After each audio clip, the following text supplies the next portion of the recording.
मुझे स्मरण है आज से ठीक एक वर्ष पूर्व 21 जुलाई 2021 को इस सदन में कोविड पे चर्चा हुई थी।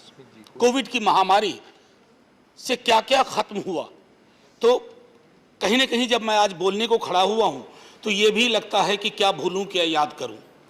सर, उसी दौरान जब सदन में भी चर्चा हो रही थी, मैं बिहार गया था और वहां पर भी जो हम लोगों ने कहर देखा, किसी सरकार का कोई दोष न कह करके एक व्यवस्था के चरमरा जाने के हम साक्षी रहे।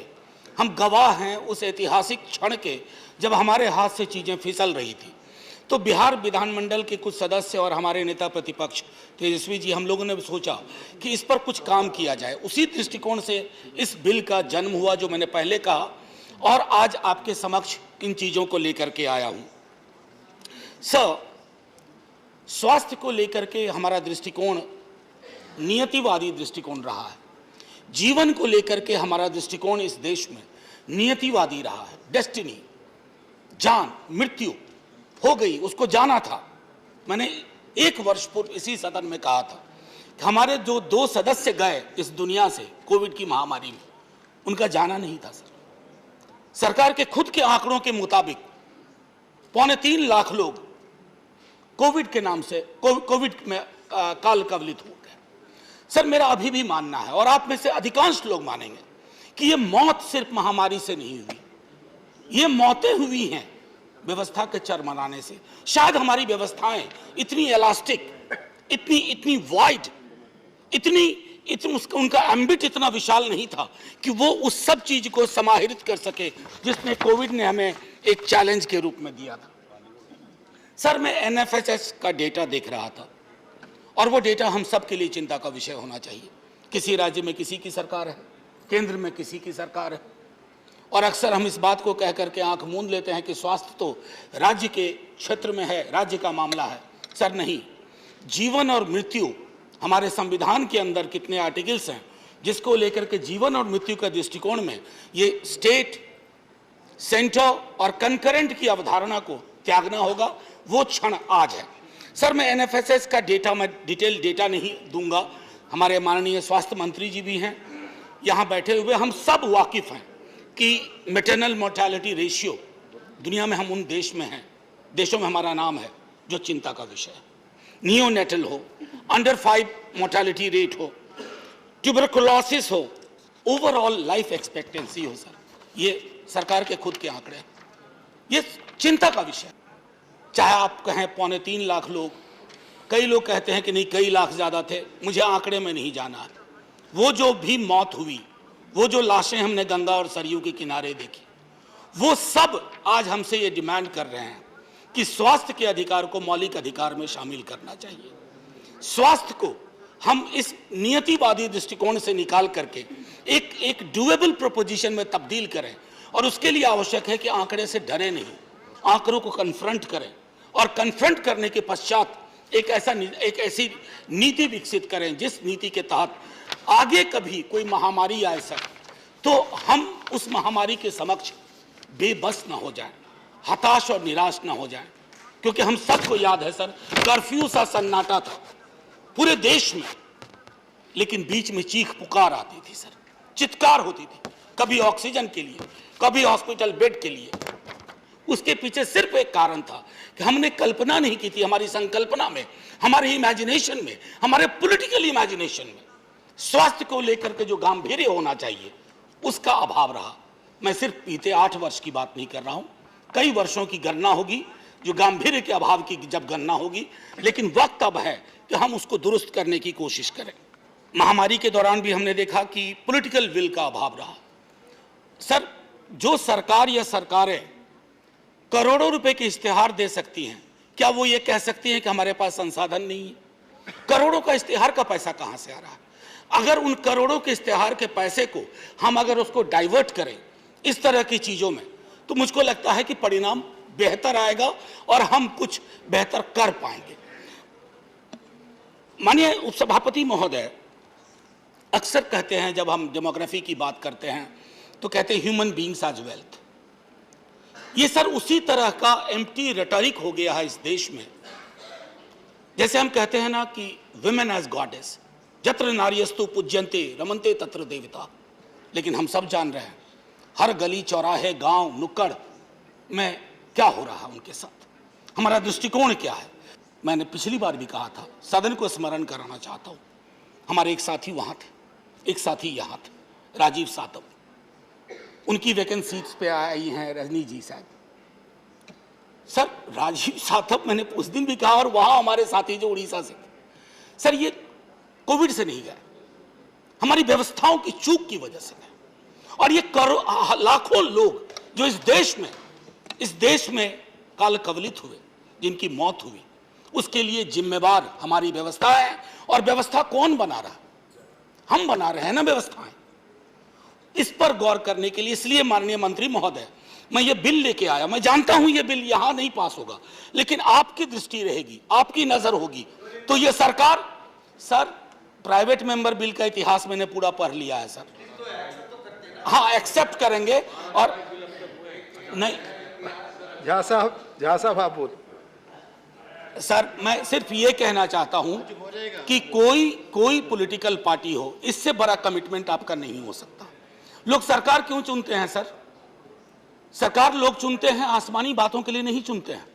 चाहे आप चुने गए या कभी ये चुने गए या कभी आप चुने ना जाएं, ये चुने जाएं, ये जो भी होगा ये तय है कि आसमानी मुद्दों के लिए आपका चयन नहीं होता है। आप सरकारें चुनी जाती हैं जो मौलिक चीजें हैं। क्या मौलिक हो सकता है? जीवन से बेहतर और जीवन से उच्चतर। एक कितना बहुत लोग पता नहीं, पॉल फार्मर एक डॉक्टर थे सर, वो बॉस्टन से पढ़ने के बाद ज़्यादातर समय उन्होंने हैती में लगाया। और वो एक किताब भी बड़ी अच्छी उनके बारे में है, ट्रेसी किडन ने लिखी है, माउंटेन्स बियॉन्ड माउंटेन्स। हमें उस तरह की व्यवस्थाओं की ज़रूरत है।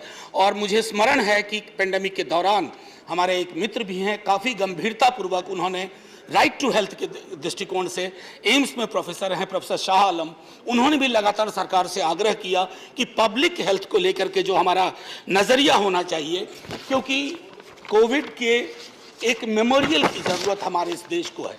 जैसे है ना होलोकास्ट मेमोरियल, उसी तरह से कोविड मेमोरियल, जो कि हमें रिमाइंड करेगा कि हमसे कहाँ चूक हुई, हमारी चूक और व्यवस्था की वजह से कैसे जाने गई, क्योंकि एक स्मृति लोप सा हो गया है सर।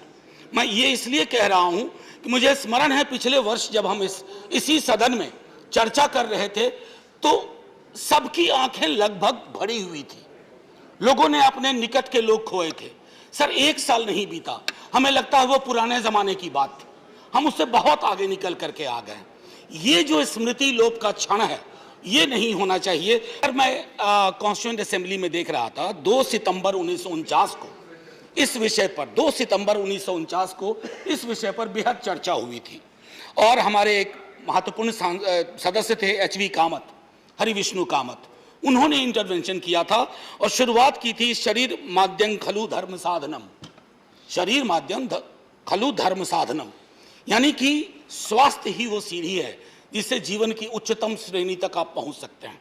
और उन्होंने इस बात को रखा था कि जो राज्य और केंद्र का मामला होता है, उन्होंने कहा सुनिए, रेत पे अगर इमारत बनाने की कोशिश करेंगे तो मुश्किल होगी।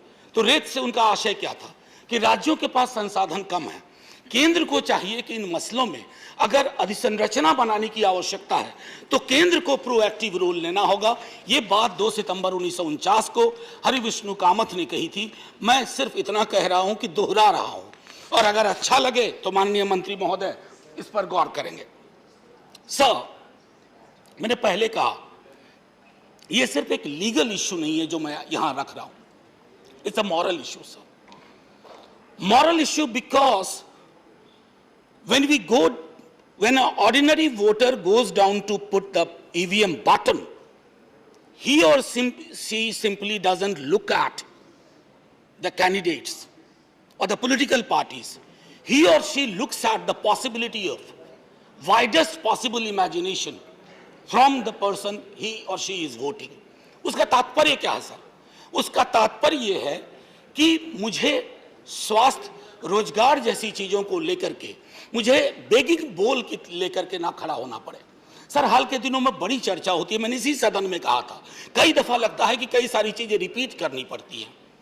फ्रीबीज, मुफ्तखोरी, मुफ्त का ये राशन, मुफ्त की दवाई। सर मैंने कहा था प्लीज, ये आदमी को डिमीन कर रहा है आपके नागरिकों को। आप वेलफेयर स्टेट हैं अब तक, थैंकफुली, और चूंकि वेलफेयर स्टेट हैं तो इसमें ये मुफ्त शब्द का इस्तेमाल बंद होना चाहिए। अब तक है मुफ्त शब्द के इस्तेमाल से ना आप बेटास एक मिनट, मुफ्त शब्द के इस्तेमाल से आप एक बड़ी आबादी को डिनाइग्रेट करते हैं, अपमान होता है उनका, और उनके नागरिकों के अपमान का अधिकार हम में से किसी को नहीं है। अरे आप देते क्या हैं? अनाज, एक वैक्सीन, ये आपकी रिस्पॉन्सिबिलिटी है। अपनी रिस्पॉन्सिबिलिटी को खैरात में तब्दील मत करिए। उत्तरदायित्व और खैरात में बहुत फर्क है। और मैं देख रहा हूं कि अधिकांश राज्य सरकारें भी इसी मॉडल को अपनाने लगी। उनको लगता है ये सबसे बढ़िया मॉडल है। करोड़ों के इश्तेहार छपवाओ लंबे लंबे, और ये बताओ कि आपको हम मुफ्त में ये दे रहे हैं, मुफ्त में वो दे रहे हैं, मुफ्त में वो दे रहे हैं। नहीं साहब, आप मुफ्त में कुछ नहीं दे रहे। एक एक चीज के लिए उस व्यक्ति ने, नागरिक समूह ने पैसे दिए हैं। आज जो हम अट्टालिका खड़ी कर रहे हैं ना सामने, सेंट्रल विस्टा, वो भी उसी गरीब के पैसे, गरीब का भी पैसा उसमें, उससे। तो ये दृष्टिकोण बदलने की भी सर आवश्यकता है। मैं सदन में पहले भी कह चुका हूं, हाथ जोड़ के विनती करता हूं, ये मुफ्त शब्द, free, this should be done away with, it should be jettisoned, इसको उड़ा करके फेंक दिया जाए। यह शब्दावली हमारे लोकतंत्र को, उसकी गरिमा को, उसके चरित्र को शर्मसार करती। हमारे सीनियर रामगोपाल जी यहां बैठे हुए हैं, आज माननीय मंत्री जी से बात कर रहे थे एक केस के बारे में। दिल्ली के एक अस्पताल ने आयुष्मान भारत वगैरह वो कार्ड नहीं लिया, 50 लाख का बिल बनाया। Sir correct me if I am wrong sir, Ramgopal ji sir, 50 lakh. I know my friends, they recovered from COVID, died of the shock of the long huge bills.